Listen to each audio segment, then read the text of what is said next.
Hello our little champions, कैसे हो आप सब। आई होप आप सब बहुत अच्छे होंगे। हमारे चैनल नीट बायो साइंस पर आप सबका वेलकम। आज हम the human eye and colourful world का एक बहुत ज़्यादा इम्पोर्टेंट टॉपिक पढ़ रहे हैं, defect of vision due and their correction. कि आई के अंदर या देखने के अंदर क्या क्या डिफेक्ट हो सकते हैं और उनको हम करेक्ट कैसे कर सकते हैं। हम फर्स्ट डिफेक्ट देखते हैं मायोपिया। हम इनको पहले भी पढ़ के आ चुके हैं, लेकिन वहाँ हमने थोड़ा रफली पढ़ा था। आज थोड़ा डिटेल में देखते हैं मायोपिया क्या होता है। मायोपिया यानी शॉर्ट और नियर साइटेडनेस। शॉर्ट यानी कम, नियर यानी नज़दीक, साइटेडनेस यानी साइट मतलब देखना, साइटेडनेस यानी देख सकते हैं, जिसमें हम नियर डिस्टेंस को नियर बाय ऑब्जेक्ट लगा लो या डिस्टेंस लगा लो। नियर बाय ऑब्जेक्ट को, जो हमारे पास ऑब्जेक्ट है उसको हम क्लियरली देख सकते हैं, लेकिन किसको नहीं देख सकते, दूर वाले ऑब्जेक्ट को नहीं देख सकते। ये आपको ऐसे याद नहीं रखना है कि हम कौन से को देख सकते हैं। आप बस इतना याद रखना कि नियर मतलब नज़दीक, साइट मतलब देखना, यानी हम नियर वाले को देख सकते हैं, दूर वाले को नहीं देख सकते। और आपको एक कंफ्यूजन यहाँ ये भी होगी, आप ये सोचोगे कि ये मायोपिया है और नेक्स्ट होगा हाइपरमेट्रोपिया। तो आपको ये कंफ्यूजन रहेगी कि हाइपरमेट्रोपिया नियर साइटेडनेस था या फिर मायोपिया नियर साइटेडनेस था। आप इसको भी ऐसे याद रखो, मायोपिया है स्मॉल वर्ड यानी छोटा वर्ड, यानी छोटा यानी कम डिस्टेंस छोटा वर्ड। ऐसे आप याद रखो कि मायोपिया होता है शॉर्ट साइटेडनेस यानी नज़दीक का देख सकते हैं। ठीक है, तो मायोपिया की एक बार डेफिनेशन देख लेते हैं क्या होगा। Is the defect of vision due to which a person can't see distinct object clearly, यानी वो दूर के ऑब्जेक्ट को क्लियरली नहीं देख पाता और नियर बाय ऑब्जेक्ट को क्लियरली देख लेता है। जो फार पॉइंट होता है किसी भी मायोपिया पर्सन का या मायोपिया आई का, वो क्या होगा, इन्फिनिटी से कम होगा, यानी फार पॉइंट होगा जो भी मायोपिया पर्सन का। हमें पता है हमारा जो हम कहाँ तक देख सकते हैं, इन्फिनिटी टू 25 सेंटीमीटर हमारी आइज की लिमिट है। अकोमोडेशन में हमने ये पढ़ा है कि इन्फिनिटी से 25 सेंटीमीटर तक हम देख सकते हैं। लेकिन जो मायोपिया पर्सन है या किसी की मायोपिया आई है, तो उसका जो फार पॉइंट होगा वो इन्फिनिटी से कम हो जाता है, यानी वो इन्फिनिटी को नहीं देख सकता, ज़्यादा दूर के ऑब्जेक्ट को वो नहीं देख सकता। यही हमने इसकी डेफिनेशन के अंदर पढ़ा है। ठीक है, अब कोज क्या होगे, कोज क्या क्या हो सकते हैं मायोपिया होने के। पहला कोज हो सकता है कि due to the high converging power of lens, कि हमारा जो लेंस है उसकी कन्वर्जिंग पावर बहुत ज़्यादा हाई हो जाए, यानी इतनी हाई हो जाए कि वो इमेज को रेटिना के पास पहुंचने ही ना दे।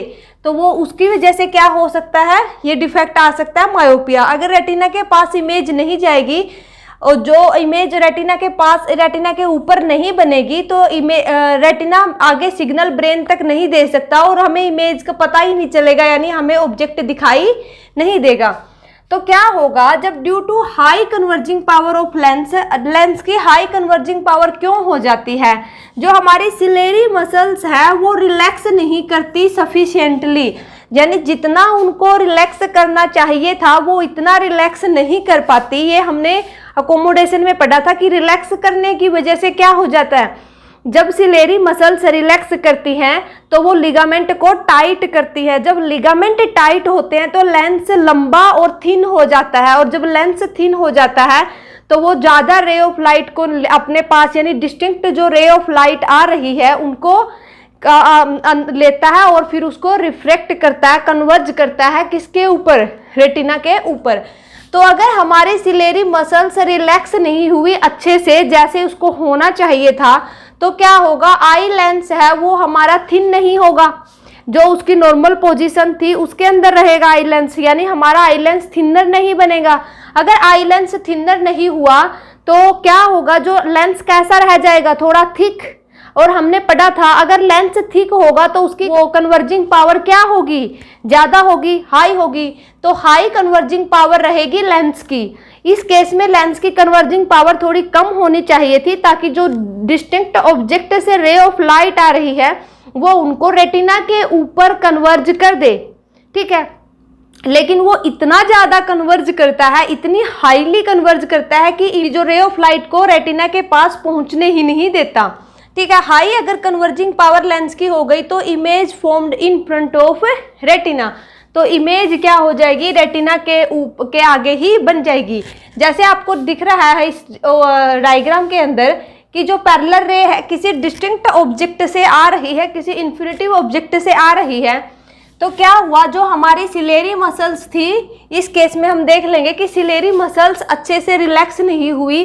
सिलेरी मसल ना रिलैक्स हुई तो लिगामेंट टाइट, ज़्यादा अच्छे से टाइट नहीं हुए, थोड़ा लूज रहे, और उन्होंने लेंस को थोड़ा सा लूज छोड़ दिया, तो लेंस थिनर नहीं हुआ, लेंस थोड़ा सा मोटा हो गया, जिसकी वजह से लेंस की कन्वर्जिंग पावर क्या हो गई, बढ़ गई, और उसने रे ऑफ लाइट को कहाँ कन्वर्ज कर दिया, इस पॉइंट के ऊपर कन्वर्ज कर दिया, यानी इमेज यहाँ बना दी।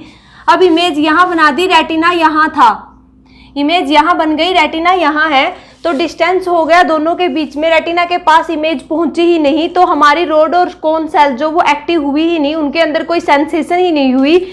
अब जब उनके अंदर सेंसेशन ही नहीं होगी तो वो इलेक्ट्रिकल सिग्नल देंगी ही नहीं ऑप्टिकल नर्व को, ऑप्टिकल नर्व ब्रेन तक नहीं जाएगी, तो ब्रेन को पता ही नहीं चलेगा कि हमारे पास कोई इमेज आई भी है या नहीं आई है। ठीक है, इस वजह से हमें जो मायोपिया पर्सन है उसको डिस्टिंक्ट ऑब्जेक्ट नहीं दिखाई देता। सेकंड, हो सकता है कि ड्यू टू आई बाल बीइंग टू लॉन्ग, यानी जो आई बाल है वो ज़्यादा लंबी हो जाए। मैंने आपको बताया था कि हमारी आईज का जो डायमीटर है वो 2.3 सेंटीमीटर के आसपास ही रहता है, 2.3 सेंटीमीटर। अगर ये डिस्टेंस 2.3 सेंटीमीटर से ज़्यादा हो जाए, मान लो ये डिस्टेंस था हमारा 2.3 सेंटीमीटर और ये डिस्टेंस हो जाएगा 2.3 सेंटीमीटर से ज़्यादा, होना चाहिए था 2.3 सेंटीमीटर, ये हो जाए 2.6 या 7 सेंटीमीटर। ठीक है, तो उसकी वजह से भी क्या होगा, जो हमारा रेटिना जिस पोजीशन के ऊपर होना चाहिए था वो क्या होगा, उससे पीछे बन जाएगा। यानी मान लो हमारी ये डिस्टेंस है 2.3 सेंटीमीटर ही, और ये डिस्टेंस हो जाएगा, आई बाल हो गई लंबी, ये हो गई आई बाल लंबी हो गई, तो ये डिस्टेंस हो गया 2.7 सेंटीमीटर टोटल। तो क्या होगा, जो रेटिना यहाँ होना चाहिए था वो यहाँ चला गया, इस पोजीशन पे आ गया रेटिना। अगर रेटिना इस पोजीशन पे आ जाएगा तो इमेज तो कहाँ बननी चाहिए, यहाँ बनेगी।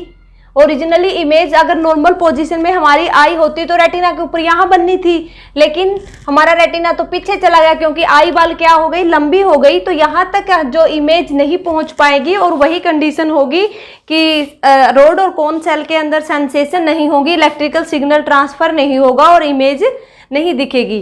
तो ये दो रीजन हो सकते हैं कि रेटिना एट लार्ज डिस्टेंस, की रेटिना ज़्यादा डिस्टेंस के ऊपर हो जाएगा, इट इज फॉर्म्ड इन, और जो इमेज है वो कहाँ बनेगी, इन फ्रंट ऑफ रेटिना, यानी रेटिना के सामने बनेगी।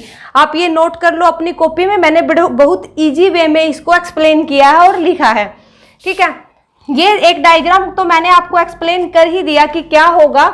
और सेकंड में एक बार आप ये देख लो कि फार पॉइंट ऑफ मायोपिया आई, मैंने आपको बोला था कि फार point of myopia I infinity से कम हो जाता है। मान लो वो फार पॉइंट ऑफ मायोपिया आई यही है, इन्फिनिटी कुछ और होता, हमने मान लिया कि किसी मायोपिया आई का सबसे फार पॉइंट की जहां तक वो देख सकता है, जिस डिस्टेंस तक वो देख सकता है वो ओ पॉइंट है, तो उसमें क्या होगा, ये नॉर्मल कंडीशन ही है, तो उसमें क्या होगा, रे ऑफ लाइट आएगी, लेंस के ऊपर आएगी, तो लेंस उनको कन्वर्ट कर देगा रेटिना के ऊपर और इमेज बन जाएगी।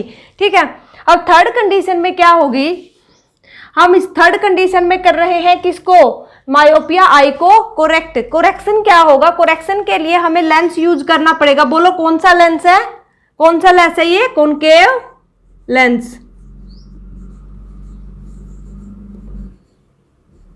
ठीक है, अब इसके कोरेक्शन के लिए हमें कॉनकेव लेंस यूज करना पड़ेगा, यानी जिसको मायोपिया की दिक्कत है, यानी जिसको दूर की चीजें नहीं दिखाई देती, ज्यादा दूर वो नहीं देख सकता, तो उनके जो स्पेक्टिकल्स हैं उनके अंदर जो लेंस यूज होता है वो कौन सा लेंस यूज होता है, कॉनकेव लेंस। ठीक है, अब कॉनकेव लेंस जब यूज कर रहे हैं, मान लो किसी इन्फिनिटी ऑब्जेक्ट से जो रे ऑफ लाइट आ रही है वो क्या करेंगी, कॉनकेव, फर्स्टली हमने जो कॉनकेव लेंस यूज किया है उसके ऊपर आके स्ट्राइक करेंगी। अब कॉनकेव लेंस का हमें पता है, अगर कोई पैरेलल रे, इसकी प्रॉपर्टी हम पढ़ के आ चुके हैं, अगर कोई parallel ray of light parallel to the principal axis concave lens के ऊपर आएगी तो वो इमेज कहाँ बनाएगी, एट द फोकस, ठीक है। यानी वो कन्वर्ज होके डाइवर्जिंग नेचर शो करेगी, लेकिन हमें किसी पॉइंट पे वो कन्वर्ज होती हुई अपीयर होगी और उस पॉइंट को हम क्या बोलते थे, फोकस। और इमेज हमारी कैसी बनती थी, वर्चुअल इमेज। ये हम कॉनकेव लेंस में पहले ही पढ़ के आ चुके हैं। तो कॉनकेव लेंस ने क्या किया, जो इन्फिनिटिव डिस्टेंस ऑब्जेक्ट से रे ऑफ लाइट आ रही थी उनको उनकी एक इमेज बना दी, कहाँ पर, एट फोकस, इस पॉइंट के ऊपर। अब इस पॉइंट से यानी इस इमेज से ही रे ऑफ लाइट निकलेंगी और वो रे ऑफ लाइट दोबारा से जब कॉनकेव लेंस से पास होके जाएंगी तो वो कॉनकेव लेंस क्या करेगा, उनको डाइवर्ज करेगा। अब रे ऑफ लाइट यहाँ से पास होके जा रही है तो ये डाइवर्ज हो गई, और आफ्टर डाइवर्जन वो किसके अंदर एंटर कर रही है, आई के अंदर। आई के अंदर कौन सा लेंस है, कॉन्वेक्स लेंस। और कॉन्वेक्स लेंस ने उनको कन्वर्ज कर दिया कहाँ पर, रेटिना के ऊपर, और इमेज कहाँ बन गई, एट द रेटिना। और जैसे ही रेटिना को इमेज मिली, एक्टिवनेस हुई, सेंसेशन हुई और इलेक्ट्रिकल सिग्नल पास हुए किसके पास, ब्रेन के पास, और इमेज हमें दिख गई। तो जो ये फार पॉइंट था जहां पर वर्चुअल इमेज बनी है, ये फार पॉइंट किसके, जो ये वर्चुअल इमेज बनी है एट फोकस के ऊपर, तो वो किसके इक्वल हुआ, फार पॉइंट ऑफ मायोपिया आई, ठीक है। यानी जो ये वाला पॉइंट है एफ, ये किसके इक्वल बोलेंगे हम, फार पॉइंट ऑफ मायोपिया आई। क्योंकि जो इस लेंस ने है, आई लेंस ने तो यहां से ही रे ऑफ लाइट उठाई है, ना कि यहां से। तो आई लेंस ने तो यहाँ से रे ऑफ लाइट उठाई है, ये मायोपिया आई है हमारी। तो आई लेंस ने जब यहाँ से रे ऑफ लाइट उठाई तो आई लेंस के लिए कौन सा हो गया उसका, फार पॉइंट। ये मायोपिया आई में आई लेंस के लिए फार पॉइंट हो गया। तो जो हमारी वर्चुअल इमेज बनी है एट फोकस पर, वो किसके इक्वल हो गया, फार पॉइंट ऑफ मायोपिया आई के अंदर। शायद आपको ये क्लियर हो गया होगा, मैं एक बार और एक्सप्लेन कर देती हूँ कि इन्फिनिटिव डिस्टेंस से जो रे ऑफ लाइट आ रही थी उनका काम किया सिर्फ इसने, किसने, कॉनकेव लेंस ने। कॉनकेव लेंस ने यहाँ से रे ऑफ लाइट आई, डाइवर्ज हुई, किसी पॉइंट पे हमें अपीयर हुई, मिलती हुई, वो पॉइंट था फोकस, यहाँ पे बन गई हमारी एक इमेज। वो इमेज कैसी बनी, वर्चुअल इमेज। फिर इस वर्चुअल इमेज से रे ऑफ लाइट निकली, ये रे ऑफ लाइट निकली इस वर्चुअल इमेज से, फिर कहाँ गई, किस लेंस के ऊपर, कॉन्वेक्स लेंस के ऊपर। फिर कॉन्वेक्स लेंस ने इनको कन्वर्ज कर दिया कहाँ पर, रेटिना पर। यानी जो हमारे आई लेंस है उसको तो जो रे ऑफ लाइट कहाँ से ही लेनी थी, इस पॉइंट से ही। तो ये पॉइंट कौन सा होगा, far point of myopia eye. Myopia eye का फार पॉइंट ही हम इसको मानेंगे, ठीक है। ये बात आपको याद रखनी है कि जहां पर वर्चुअल इमेज बनती है कॉनकेव लेंस की, वो किसके इक्वल होता है, फार पॉइंट ऑफ मायोपिया आई के इक्वल। ये था हमारा थर्ड केस। अब हम इसका एक न्यूमेरिकल करते हैं। न्यूमेरिकल से आपको और भी अंडरस्टैंडिंग आ जाएगी कि क्या होता है। ये हमारा एक न्यूमेरिकल है मायोपिया के ऊपर बेस्ड। अगर आपको ये थर्ड कंडीशन समझ में आ गई है तो आप तभी ये न्यूमेरिकल निकाल पाओगे, वरना ये न्यूमेरिकल निकालना आसान नहीं होगा आपके लिए। अब देख लेते हैं एक बार कि the far point of A myopia person. अगर आपको यहाँ मायोपिया पर्सन दिख गया, इसका मतलब आपका लेंस कौन सा यूज होगा स्पेक्टिकल्स में, उसको करेक्शन करने के लिए कौन सा होगा, कॉनकेव लेंस, ठीक है। Myopia person is 80 centimetre in front of the eye, यानी आई के जो सामने फार पॉइंट मायोपिया पर्सन का कितना दे दिया, 80 सेंटीमीटर। कि हमारा ये मान लो, ये डिस्टेंस ही आप मान लो, ये डिस्टेंस कितना हो जाएगा, 80 सेंटीमीटर, ठीक है, in front of the eye. And what is nature and power of the lens required to correct the defect. मैंने आपको पहले भी न्यूमेरिकल्स के अंदर करवाया है। अगर हमें नेचर निकालना आ जाए तो हमें क्या लगाना है, लेंस फॉर्मूला। और अगर हमें पावर निकालनी है तो हमें क्या चाहिए, फोकल लेंथ। ये अब आप एक चीज नोट करो, जो far point of myopia person is 80 centimetre दे रखा है in front of the eye, यानी लेंस के इस साइड है। इसका मतलब क्या है कि इस साइड वाली हम लेंस के अंदर जो भी वैल्यू होगी उसको क्या लेते हैं, लेफ्ट हैंड साइड में माइनस लेंगे। तो जो फार पॉइंट है मायोपिया पर्सन का वो क्या हो जाएगा, -80। और इस -80 को मैंने अभी आपको बताया था कि जो वर्चुअल इमेज एट फोकस बनेगी वो किसके इक्वल है, फार पॉइंट ऑफ मायोपिया आई के इक्वल। यानी हमारा जो ये डिस्टेंस है यही है 80 सेंटीमीटर, क्योंकि जो कॉनकेव लेंस हमने यूज किया है उसका जो फार पॉइंट है वही क्या होगा, वर्चुअल इमेज एट फोकस बनेगी। तो यानी हमारी जो इसको हम क्या मान सकते हैं, 80 सेंटीमीटर को इमेज डिस्टेंस मान सकते हैं, क्योंकि ये मैंने अभी आपको बताया था वर्चुअल इमेज एट फोकस वो किसके इक्वल है, फार पॉइंट ऑफ मायोपिया आई के। तो मायोपिया आई का अगर फार पॉइंट -80 सेंटीमीटर है तो वो क्या हुआ हमारा एक्चुअली इमेज डिस्टेंस, क्योंकि आपको पता है यहाँ पर इमेज बनी हुई है, यानी v क्या हो जाएगा, v होगा -80 सेंटीमीटर, ठीक है। और हम जो u है यानी ऑब्जेक्ट डिस्टेंस, u होगा ऑब्जेक्ट डिस्टेंस, u क्या होगा, u होगा इन्फिनिटी, क्योंकि हमारा जो ऑब्जेक्ट है हम किसको नहीं देख पा रहे, इन्फिनिटी ऑब्जेक्ट को नहीं देख पा रहे, तो ऑब्जेक्ट क्या हो जाएगा, इन्फिनिटी। अब हमें निकालना है क्या, हमारे पास v आ गई, u आ गई, नेचर निकालना है तो लेंस फॉर्मूला लगाएंगे 1/f is equal to 1/v minus 1/u, ये हमारा लेंस फॉर्मूला है। तो हम इसको लिखेंगे 1/v क्या है, -80 सेंटीमीटर, ठीक है, और 1/ और u क्या होगा, इन्फिनिटिव, u हो गया इन्फिनिटिव। अब जो होगा आप इसको माइनस भी ले सकते हो, क्योंकि u हो गया इन्फिनिटिव हो गया, इन्फिनिटी यानी इस साइड होगा ऑब्जेक्ट के, तो आप इसको भी माइनस ले सकते हो। अगर आप ये भी माइनस लोगे तो माइनस माइनस यहाँ पे क्या हो जाएगा, प्लस, ठीक है।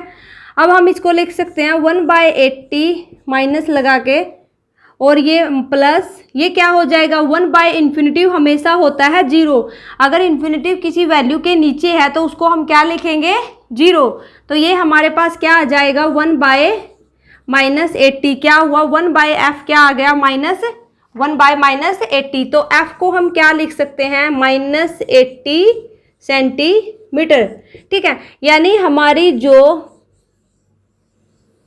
फोकल लेंथ है वो क्या आई, -80 सेंटीमीटर, और ये हम पढ़ के भी आ चुके हैं, ये क्या हो गई इस लेंस की फोकल लेंथ, क्योंकि f पर ही बनती है इमेज, ये पहले लेंस के केस में पढ़ लिया हमने। तो फोकल लेंथ ये कितनी हो गई, -80 सेंटीमीटर, और यही क्या है हमारी इमेज का डिस्टेंस। अब हमारे पास अगर फोकल लेंथ है तो और माइनस में है फोकल लेंथ, तो इसका मतलब हमें पता चल गया नेचर कैसा होगा इमेज का, वर्चुअल।